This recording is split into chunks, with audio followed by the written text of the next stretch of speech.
Vem junto comigo que eu vou explicando-te o que de fato o feudalismo foi. Um sistema político e econômico, mas também sistema social. É assim que a nossa música começa. E eu quero te explicar o que significa um sistema político, econômico e social. Porque quando nós falamos sobre feudalismo, a primeira coisa que você precisa saber é exatamente a base. Então vamos lá, junto comigo. Olha só, um sistema político, econômico e social. E eu quero fazer aqui uma comparação com os nossos dias, ok? Do ponto de vista econômico, na atualidade, a nossa sociedade, a nossa economia, ela é baseada no capital, no dinheiro. As relações de troca, elas são intermediadas pelo dinheiro. Como existe comércio, o dinheiro tem um grande valor. Dentro da sociedade feudal, o comércio era praticamente inexistente. Em um próximo vídeo eu vou te explicar por que isso aconteceu. Mas por agora você precisa entender isso. O comércio na sociedade feudal é praticamente inexistente. E isso vai acarretar alguns problemas. Por exemplo, como é que o rei vai conseguir organizar um exército se ele não tem como pagar? Afinal de contas, o dinheiro não tem valor. Então vamos para o segundo ponto. Como é que estava a questão do poder político? O sistema político, econômico e social. A questão econômica, o comércio praticamente inexistente. E a questão política?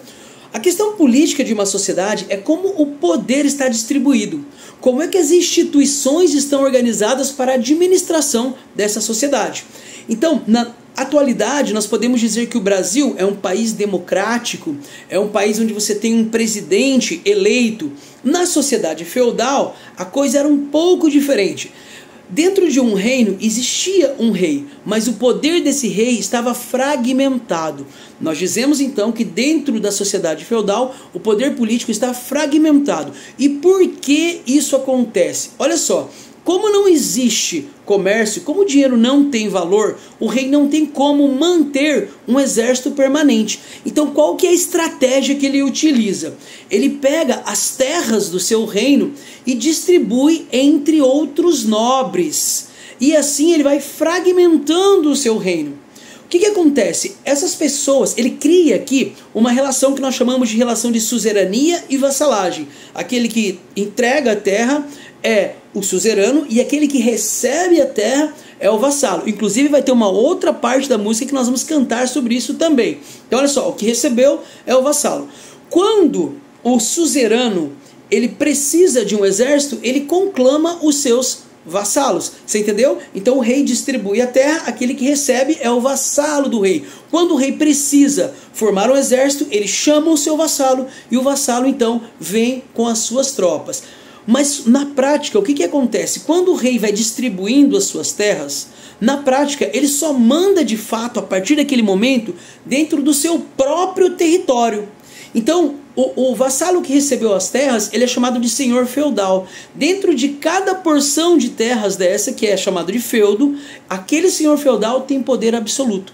Por isso nós dizemos que o poder está fragmentado, porque o rei só exerce autoridade dentro do seu próprio feudo, ok? E dentro de cada feudo, os outros nobres é que exercem autoridade. Então, do ponto de vista político, o poder está fragmentado. E agora, para fechar, do ponto de vista social, o que nós podemos falar sobre a sociedade feudal? Ela está distribuída ou dividida em 3 grupos. Lembra? Na música nós cantamos assim: 3 grupos e a sociedade estamental. Se você nasceu servo, então já se deu mal. Trabalha a vida inteira para pagar imposto. Sobre os impostos que os servos tinham que pagar, vou gravar um outro vídeo para não ficar muito longo esse aqui. Mas olha só, nós temos 3 grupos: os servos, o clero e a nobreza. A nobreza são aqueles que têm os nobres são aqueles que têm a função de defender a sociedade. Basicamente, esse é o trabalho do nobre. Por isso que nos filmes e tal, você sempre vê ali o nobre lidando com espada, com arco e flecha. Eles estão num constante processo de treinamento para defender a sociedade, ok? Para defender os outros grupos. O clero são os representantes da igreja.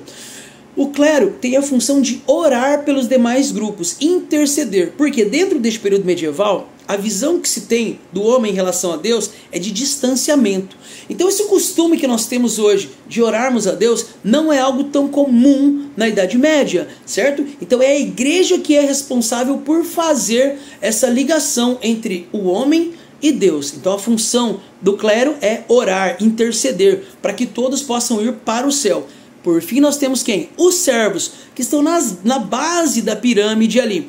E esses servos, eles têm como função produzir alimentos para todos os outros grupos. E como é que esses outros grupos vão se apropriando dessa produção dos servos? Através dos impostos, que eu vou contar para você em um outro vídeo, ok? Então ficamos assim, a sociedade estamental. Por que estamental? São 3 estamentos, 3 grupos que não se misturam ali, né? Cada um tem a sua função específica dentro da sociedade, beleza? Então vamos fechar? Olha só, do ponto de vista político, o poder está fragmentado. Do ponto de vista econômico, o comércio é praticamente inexistente. E do ponto de vista social, nós temos uma sociedade organizada em 3 grupos: servos, clero e nobreza. Beleza? Gostou? Então curte aí e já se prepara, porque vem outros vídeos pela frente aí sobre feudalismo.